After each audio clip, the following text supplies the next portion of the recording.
Hi friends, welcome to Vinay சேனலுக்கு. நம்ம என்ன பார்க்குறோம் அப்படின்னா, ஒரு கேக் வீடியோவோட டெக்கரேஷன் தான் பார்த்துட்ருக்கோம். என்ன கேக் பார்த்தீங்கன்னா இது பிளாக் கரண்ட் கேக் இது. ஸோ பிளாக் கரண்ட் கேக்கோட டெக்கரேஷன் வீடியோ தான் பார்த்துட்ருக்கோம். இது 2 டயர் கேக் இது. ஸோ ஃபர்ஸ்ட் டயர் நான் ஃபுல்லாக இந்த மாதிரி பண்ணிக்கிறேன் நான். ஸோ இதே மாதிரி செகண்ட் லேயரும் நான் வச்சு பண்ணிக்கிறேன். ஸோ பிளாக் கரண்ட் பார்த்தீங்கன்னா எனக்கு ரொம்ப பிடிச்ச ஒரு ஃப்ளேவர் தான். இதிலே பார்த்தீங்கன்னா நம்ம இந்த சோடா ஊற்றி கூட நம்ம இந்த மொஜிட்டோ மாதிரி குடிப்போம் பார்த்தீங்களா, அதே மாதிரி பிளாக் கரண்ட் ஃப்ளேவரில் நீங்கள் குடிச்சு பார்த்தீங்கன்னா அவ்வளோ சூப்பராக இருக்கும். எனக்கு கேக்கில் பார்த்தீங்கன்னா பிளாக் கரண்ட் கேக்கு ரொம்ப பிடிக்கும் எனக்கு. ஸோ நீங்களும் பிளாக் கரண்ட் ட்ரை பண்ணி பார்த்துருக்கீங்களா, எனக்கு கமெண்ட்டில் சொல்லுங்கள். டேஸ்ட்னா சூப்பராக இருக்கும் பிளாக் கரண்ட்டு. ஸோ நம்ம மைல்டாக அப்ளை பண்ணோம் அப்படின்னா நல்லாயிருக்கும். ரொம்ப ஹெவியாக அப்ளை பண்ணுறோம் அப்படின்னா நம்மளுக்கு கொஞ்சம் புளிப்பு தண்ணி வந்துடும். அதே மாதிரி தான் ஸ்ட்ராபெரி கூட அதே மாதிரி தான் கொஞ்சம் புளிப்பு தன்மை வந்துடும். ரொம்ப அதிகமாக நம்ம அப்ளை பண்ணிட்டோம் அப்படின்னா சாப்பிடும்போது கொஞ்சம் புளிப்பாக இருக்கிற மாதிரி இருக்கும். ஸோ இந்த மாதிரி இந்த ஃபஸ்ட் டயர் பார்த்திங்கன்னா கீழே இது நான் கீழே வைக்க போகிறேன். மேலே பார்த்திங்கன்னா நான் பைனாப்பிள் ஃப்ளேவர் வைக்க போகிறேன். ஸோ இந்த மாதிரி நல்லா ஃபுல்லாக க்ரம் கோட்லாம் முடிச்சதுக்கப்புறம் கொஞ்சம் நேரம் ஃப்ரிட்ஜில் வச்சு எடுத்துக்கணும் நம்ம.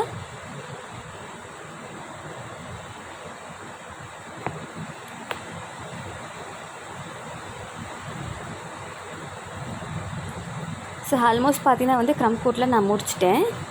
ஸோ நான் செகண்ட் கேக் நான் அரைப்போகிறேன், உங்களுக்கு காட்டுறேன்னு பாருங்கள். இது நான் பைனாப்பிள் கேக் பண்ண போகிறேன் இதில். ஸோ நான் பார்த்தீங்கன்னா சைஸ் கொஞ்சம் பெரிய சைஸாகவே எடுத்துகிட்டேன். ரெண்டும் கொஞ்சம் சின்ன சைஸாக இருக்கணும். ஆக்சுவலாக நம்ம 2 டயர் சொல்லும்போது மேலே வைக்கிறது கொஞ்சம் சின்னதாக இருந்ததாக பார்க்குறதுக்கு அது நம்மளுக்கு 2 டயர் மாதிரி தெரியும். பட் இந்த சைஸ் பார்த்தா கொஞ்சம் நான் பெரிய சைஸ் எடுத்தேன். பட் டெக்கரேஷன் பண்ணும்போது சூப்பராகவே இருந்துச்சு. ஸோ இதில் நான் பைனாப்பிள் க்ரஷ் தான் ஊற்றிக்கிறேன்.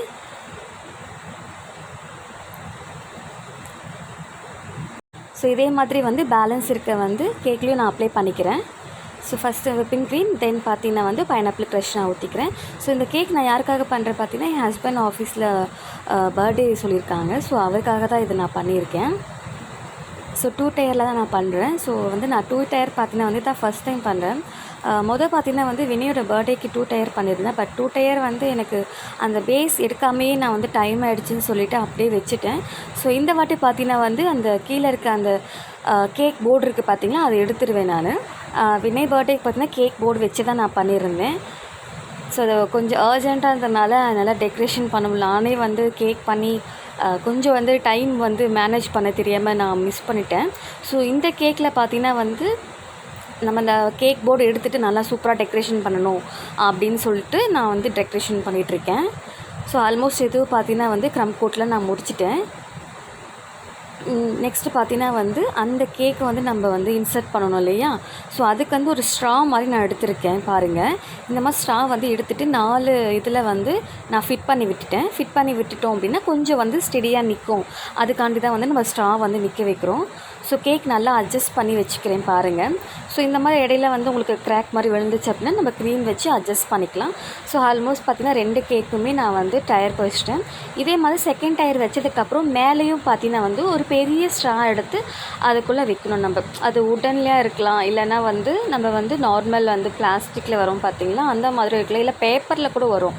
ஸோ பிளாஸ்டிக்னால் கூட நம்மளுக்கு அது உள்ளே போக முடியாது. இந்த பேப்பரில் வரும் பார்த்திங்களா, அது நம்மளுக்கு நல்லாவே உள்ளே போகும். ஸோ அந்த மாதிரி ஸ்ட்ரா அந்த மாதிரி எதாவது உடனில் இருந்தால் கூட ஓகே. அது மாதிரி நீங்கள் வச்சுக்கிட்டே அப்படின்னா உங்களுக்கு கேக் சாயாமல் சரியாமல் இருக்கும் இல்லையா, ஸ்டிப்பாக அப்படியே நிற்கும். ஸோ அதுக்காக தான் ஸ்ட்ரா நம்ம யூஸ் பண்ணுறது அதில். ஸோ அதே மாதிரி கீழே லேயர் பார்த்தீங்கன்னா நல்ல ஒரு ரோஸ் ஃப்ளவர் மாதிரி டெக்கரேஷன் பண்ணிக்கிறேன். அந்த இதை மாதிரி நாசில் இருக்கும், அந்த நாசிலில் இந்த மாதிரி ரோஸ் ஃப்ளவர் மாதிரி நான் டெக்கரேஷன் பண்ணிக்கிறேன்.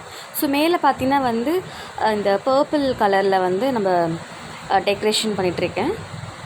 இந்த மாதிரி ஒரு கிளேசி மாதிரி இருக்கும் அப்படின்னு சொல்லிட்டு அதுக்காக இந்த பர்பிள் கலரில் நான் பண்ணிகிட்ருக்கேன். இது எப்படி பண்ணுவோங்க பார்த்தீங்கன்னா, இந்த விப்பிங் க்ரீம் இருக்குது பார்த்தீங்கன்னா, அந்த விப்பிங் க்ரீம் பார்த்திங்கன்னா ஒரு 1/2 கப் அளவுக்கு எடுத்துக்கோங்க.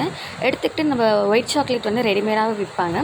நம்ம வீட்லேயும் ஒயிட் சாக்லேட் பண்ணலாம். பட் நம்ம ரெடிமேடாக விற்ற தான் இதுக்கு நம்ம கேக் பண்ணுறதுக்கு நல்லா சூப்பராக இருக்கும். ஸோ அந்த ஒயிட் சாக்லேட் நல்லா மெல்ட் பண்ணிவிட்டு அந்த விப்பிங் க்ரீம் நல்லா மெல்ட் பண்ணி ரெண்டும் மிக்ஸ் பண்ணி நம்மளுக்கு எந்த கலர் தேவையோ அந்த கலர் யூஸ் பண்ணி ஒரு பைப்பிங் பேக்கில் போட்டுட்டு இந்த மாதிரி டெக்கரேஷன் பண்ணால் நல்லா சூப்பராக இருக்கும்.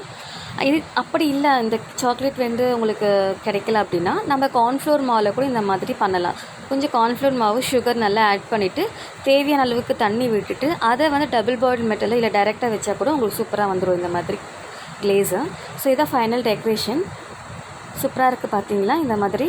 ஸோ இந்த வீடியோ உங்களுக்கு பிடிச்சிருக்குன்னு நினைக்கிறேன். இந்த வீடியோ பிடிச்சிருந்தா லைக் பண்ணுங்கள், கமெண்ட் பண்ணுங்கள், ஷேர் பண்ணுங்கள். மறக்காமல் சப்ஸ்கிரைப் பண்ணி பெல் ஐக்கன் கிளிக் பண்ணுங்கள். தேங்க்ஸ் ஃபார் வாட்சிங்.